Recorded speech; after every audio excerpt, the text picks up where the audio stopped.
पुरानी पेंशन की बहाली के मुद्दे पर आंदोलित सरकारी कर्मचारियों के राष्ट्रव्यापी आंदोलन के प्रभाव को ध्यान में रखते हुए विपक्ष अब पुरानी पेंशन की बहाली के मुद्दे को एक बार फिर से देश की संसद में उठाने की कवायद में जुट गया है। माना जा रहा है कि विपक्षी दलों के सांसद पुरानी पेंशन की बहाली के मुद्दे को पुरजोर तरीके से उठाने के लिए व्यापक रणनीति बना रहे हैं, ताकि पुरानी पेंशन की बहाली के मुद्दे पर केंद्र की नरेंद्र मोदी सरकार से सवाल पूछा जा सके और इसी के साथ यूनिफाइड पेंशन स्कीम की भूमिका को लेकर के भी सवाल उठाया जा सके, क्योंकि विपक्षी दलों को एक अच्छा मुद्दा मिल गया है पुरानी पेंशन की बहाली के मुद्दे पर सरकारी कर्मचारियों के साथ जुड़ने का और यूनिफाइड पेंशन स्कीम में सवाल पूछ करके सीधे तौर पर केंद्र की नरेंद्र मोदी सरकार को बैकफुट पर ढकेलने का। क्योंकि आपको पता ही है कि 97% सरकारी कर्मचारियों ने यूनिफाइड पेंशन स्कीम को सिरे से नकार दिया है। सिर्फ 3% सरकारी कर्मचारियों ने यूनिफाइड पेंशन स्कीम को स्वीकार किया है। इसी के साथ केंद्र की नरेंद्र मोदी सरकार ने कोई नया नोटिफिकेशन नहीं जारी किया हो कि यूनिफाइड पेंशन स्कीम को अब स्वीकार करने की अंतिम तारीख क्या होगी। आपको बता दें कि यूनिफाइड पेंशन स्कीम को जो अस्वीकार करने की तारीख थी वो सिर्फ और सिर्फ 30 नवंबर तक केंद्र की नरेंद्र मोदी सरकार की तरफ से दी गई थी। इसके बाद वो तारीख बीत जाने के बाद अब नया अपडेट कुछ नहीं आया है। तो माना यह जा रहा है कि केंद्र की नरेंद्र मोदी सरकार यूनिफाइड पेंशन स्कीम को वापस लेने की कवायद में जुटी हुई है और इसी बात को ध्यान में रखते हुए विपक्षी दलों की ओर से भी यूनिफाइड पेंशन स्कीम की भूमिका को लेकर के भी केंद्र की नरेंद्र मोदी सरकार को संसद में घेरने की कवायद तेज हो चुकी है। माना जा रहा है कि कांग्रेस समेत समाजवादी पार्टी और अन्य कई राजनीतिक दलों के नेता सीधे तौर पर पुरानी पेंशन की बहाली के मुद्दे पर केंद्र की नरेंद्र मोदी सरकार से सवाल पूछेंगे। इसी के साथ पुरानी पेंशन की बहाली के मुद्दे पर आंदोलित सरकारी कर्मचारियों ने भी इस बात की मांग की है कि जब यूनिफाइड पेंशन स्कीम पूरी तरीके से विफल साबित हुई है, नेशनल पेंशन स्कीम को लेकर के भी इस बात की कवायद तेज की गई थी कि यह सरकारी कर्मचारियों की सभी मांगों को पूरा करने में सक्षम है, लेकिन अब नेशनल पेंशन स्कीम ने भी कोई खास करिश्मा सरकारी कर्मचारियों को आज तक करके नहीं दिखाया है।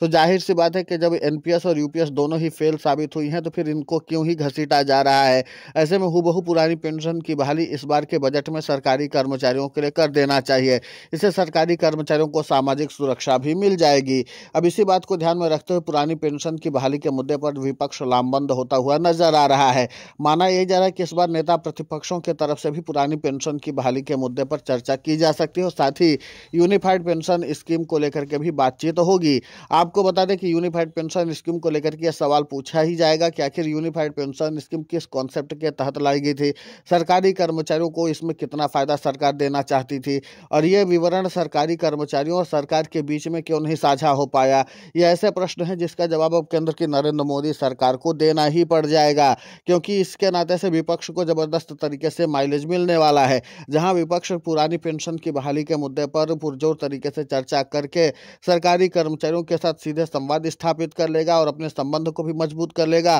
तो दूसरी तरफ यूनिफाइड पेंशन स्कीम की भूमिका को लेकर के अगर विपक्षी दलों की ओर से सवाल उठाए जाते हैं तो जाहिर सी बात है कि केंद्र की नरेंद्र मोदी सरकार बैकफुट पर आ जाएगी और इसी के नाते से सरकारी कर्मचारियों का जो प्रभुत्व है वो और भी ज़्यादा मजबूत होता हुआ नजर आएगा। आपको बता दें कि विपक्षी दलों की ओर से पुरानी पेंशन की बहाली के मुद्दे पर आंदोलित सरकारी कर्मचारियों की मांगों को पहले भी मानसून सत्र में भी उठाया गया था और मानसून सत्र में भी पुरानी पेंशन की बहाली के मुद्दे को लेकर के सरकारी कर्मचारियों ने अपनी मजबूती दिखाई थी। इसके अलावा नवंबर के महीने में ही सरकारी कर्मचारियों ने राष्ट्रीय राजधानी दिल्ली में 2 बड़े राष्ट्रव्यापी आंदोलन कर दिए हैं। अब इसके बाद अगर पुरानी पेंशन की बहाली के मुद्दे को लेकर के केंद्र की नरेंद्र मोदी सरकार अपनी संजीदगी नहीं दिखाती है तो जाहिर सी बात है कि मामला और भी ज़्यादा बिगड़ सकता है, क्योंकि अब पुरानी पेंशन की बहाली के मुद्दे को लेकर के विपक्ष खुद भी इन्वॉल्व हुआ है और इसी के साथ जो अन्य राजनीतिक दल हैं वो भी अब पूरी तरीके से सरकारी कर्मचारियों के साथ गोलबंद होते हुए नजर आ रहे हैं। दूसरी तरफ पुरानी पेंशन की बहाली के मुद्दे पर आंदोलित सरकारी कर्मचारी सड़क से लेकर के संसद तक की लड़ाई के लिए आमादा हो चुके हैं। सरकारी कर्मचारियों ने कहा कि हम सड़क पर संघर्ष करने के लिए तैयार हैं और हमारी आवाज को विपक्षी दलों के सांसद संसद में उठाएं ताकि इस मुद्दे पर सरकार को दबाव में लिया जा सके। अब ऐसे में देखना दिलचस्प होगा कि जिस तरीके से पुरानी पेंशन की बहाली के मुद्दे को लेकर के सरकारी कर्मचारी टस से मस होने के लिए तैयार नहीं है, दूसरी तरफ विपक्षी दलों के सांसद भी लगातार पुरानी पेंशन की बहाली के मुद्दे पर गरजेंगे। इसी के अलावा अन्य सांसदों के साथ साथ इस बार दोनों सदनों के जो नेता प्रतिपक्ष हैं वो भी पुरानी पेंशन की बहाली के मुद्दे पर केंद्र की नरेंद्र मोदी सरकार से सवाल सवाल पूछेंगे। माना यही जा रहा है कि लोकसभा में नेता प्रतिपक्ष राहुल गांधी और राज्यसभा में नेता प्रतिपक्ष मल्लिकार्जुन खड़गे, ध्यान रहे दोनों ही राजनीतिक दल एक ही हैं, यानी कि कांग्रेस के तरफ से दोनों ही हैं और दोनों ही नेता प्रतिपक्ष हैं। राज्यसभा में मल्लिकार्जुन खड़गे जो कांग्रेस के राष्ट्रीय अध्यक्ष हैं, और इसी के अलावा जो लोकसभा में है वो राहुल गांधी है। और अगर दोनों ही नेता प्रतिपक्ष पुरानी पेंशन की बहाली के मुद्दे पर दोनों ही सदनों में सरकार से सवाल करेंगे तो जाहिर सी बात है कि फिर सरकार को बैकफुट पर आना ही पड़ जाएगा। यूनिफाइड पेंशन स्कीम को लेकर के भी सवाल कई सारे हैं और उन सवालों का जवाब अब मिलना चाहिए। इसी के साथ नेशनल पेंशन स्कीम जो ये बताया जा रहा था कि unified pension scheme national pension scheme से ज़्यादा अच्छी है, तो जाहिर सी बात है कि नेता प्रतिपक्ष इस बात को उठा सकते हैं कि आखिर नेशनल पेंशन स्कीम से यूनिफाइड पेंशन स्कीम कितनी अच्छी थी, क्या क्या ऐसे लाभ थे जो सरकारी कर्मचारियों को सबसे अहम रूप से मिलने वाले थे। और जब इतने ही अच्छे लाभ मिलने वाले थे तो सरकारी कर्मचारियों और सरकार के बीच में ये बात क्यों नहीं समझ में आ सकी कि इसके नाते से उनका भविष्य सुरक्षित रह सकता है। ये सारे सवाल ऐसे हैं जिसके सारे जवाब जो है सरकार को देने ही पड़ जाएंगे। अब देखना महत्वपूर्ण होगा कि जिस तरीके से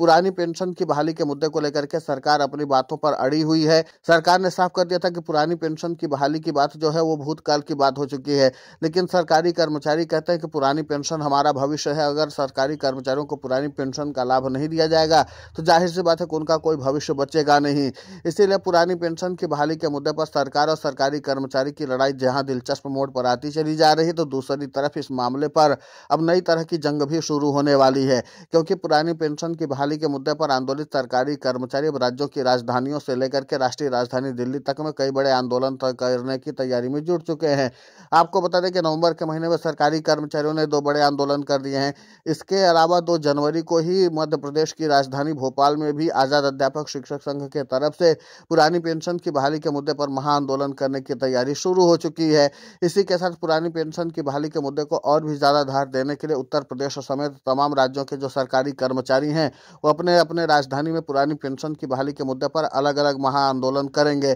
तो कुल मिलाकर के सरकार और सरकारी कर्मचारियों के बीच जो संघर्ष चल रहा है वो फिलहाल विराम में की स्थिति में नहीं दिखाई दे रहा है, लेकिन यूनिफाइड पेंशन स्कीम और नेशनल पेंशन स्कीम में अगर सवाल पूछे जाएंगे संसद में, इसी के साथ राज्यों के विधानसभा में, तो फिर सरकार को जवाब देना मुश्किल हो जाएगा, क्योंकि कई राज्य सरकारें ऐसे हैं जो यूनिफाइड पेंशन स्कीम को जमीन पर उतारने की कवायद की रणनीति जो है पहले से ही बनाए बैठी हुई है। बस सरकारी कर्मचारियों के आंदोलन का डर उनको सता रहा है। अब देखना महत्वपूर्ण होगा कि जिस तरीके से पुरानी पेंशन की बहाली के मुद्दे पर सरकारी कर्मचारी अपनी संजीदगी दिखा रहे हैं और लगातार संघर्ष कर रहे हैं, इसके अलावा सड़क से लेकर के संसद तक इस मार्ग को प्रमुखता से उठाने की मांग पर जो अड़े हुए हैं, तो क्या सरकारी कर्मचारियों को यह सफलता मिलती है? फिलहाल इस पूरे घटनाक्रम को लेकर के आपकी प्रतिक्रिया बहुत महत्वपूर्ण होती है। आप हमें कमेंट करके जरूर बताएं। साथ ही पुरानी पेंशन की बहाली के मुद्दे पर हम लगातार आंदोलित होकर के खबरें चला रहे हैं। आप हमारे समर्थन के लिए चैनल को सब्सक्राइब करें, खबर को ज़्यादा से ज़्यादा शेयर करें ताकि पुरानी पेंशन की बहाली का मुद्दा और बुलंद हो।